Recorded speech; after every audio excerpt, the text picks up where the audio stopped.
Battery died. I keep getting interrupted. Can you excuse me, please? Excuse me. Why do you see my seen in your eyebrows? Oh, excuse me. Stop. Can you move? Okay, that's small. They're so small you can't even see them. Okay, excuse me. Okay. Thank you. Mama, Yes? are you sure you don't want something that's hiding on your hand and your pinky? Because I did do those. They're so cute. You can't even stop pulling some on your... Hey, guess what? I'm just gonna put some in my diary. Okay, so this is the reality of filming content when you got a kid who wants your attention. And as soon as they see that camera, they're like, oh, what you doing? I want to be on camera.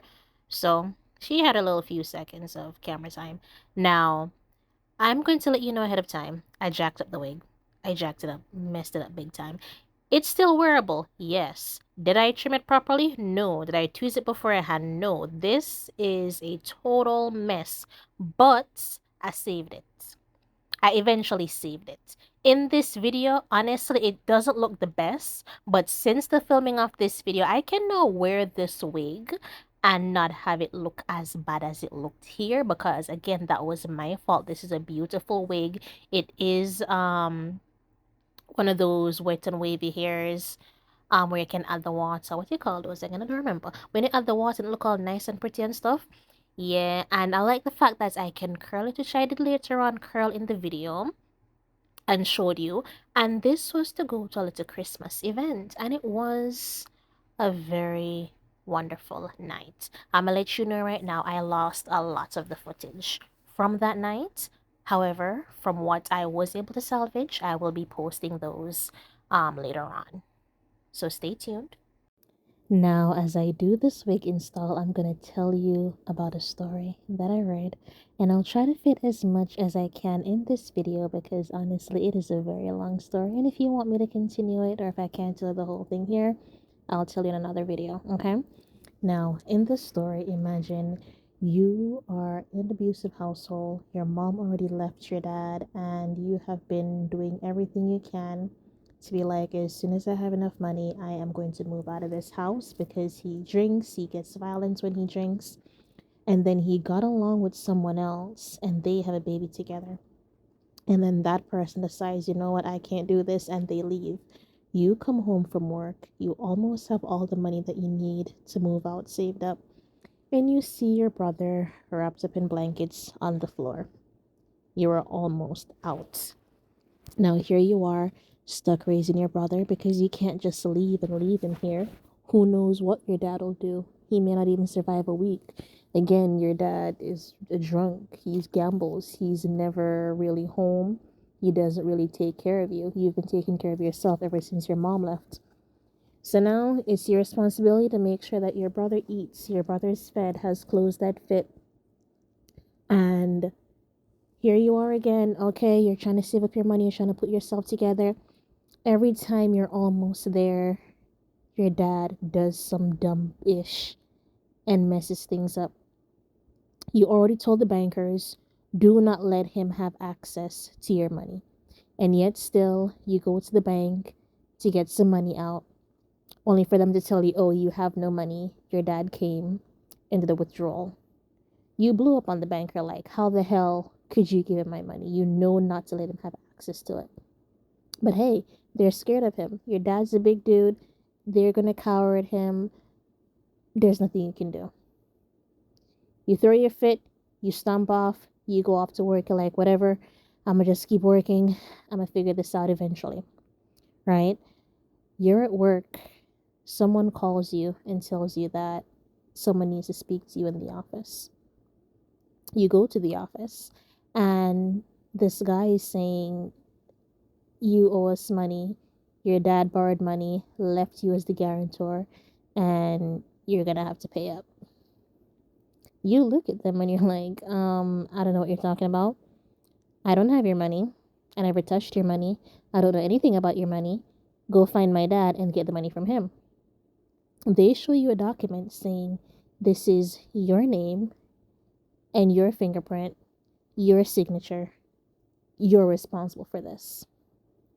Clearly, your dad must have either forged your fake signature or did all this while you were asleep one day. Who knows? But they don't give a damn. They just want their money. They stated, like, hey, if you don't pay up, we're going to put you to work, and they put hands on you. What do? You go and defend yourself. You whoop their butt, and you smash their head in with a flower pot. They're now on the floor, unconscious and bleeding. And what do? You panic. You run out. You run home. You grab your brother, and you hop in a taxi. The taxi's driving by the beach. You tell them, hey, stop here, let me out. You pay them, you look at the beautiful sunset, and you start walking towards the ocean. Your brother is in your arms, his hands are wrapped around your neck, and you just start walking. The water gets to your waist, and you start to hear someone shouting. You turn around and you see a bunch of people running towards you. You start to walk even faster now because you know if they catch you, things are going to be way worse than they already are.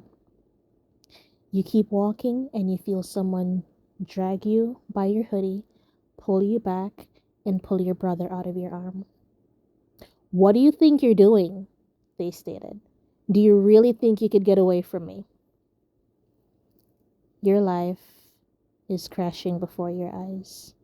What are you going to do now? They take you, they throw you in a car, and they tell the driver, hey, I need some change of clothes. Go get me some change of clothes. I'm all wet now. The person who just pulled you out of the water said, did you really plan on offing yourself and your brother? I understand offing yourself, but what did the kid do? What did they do to deserve this? So this is the finished look. I brushed out the curls. Remember, the hair was already a curly hair, and then I took the big wand and did this. So let me position you.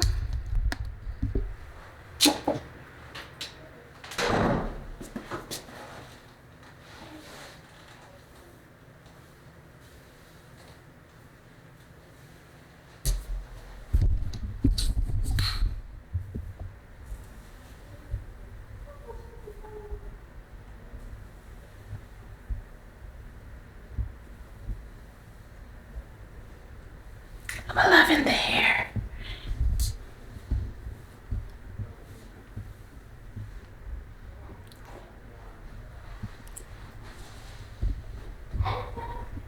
And that's the back. But yeah, I have the strap on. But this is us, y'all. There's some Christmas thing going on tonight, and I have the wonderful pleasure of attending. I'll let you know about it. All I know is that it's in Scottsdale. I have a few extra layers on because it's supposed to be cold tonight, but this is also not Kentucky. I look kind of thick with them extra layers. Look at them hips. Ooh, look at them hips. Ooh, look at them hips. Ooh, look at them hips. Hey. But yeah, this is us.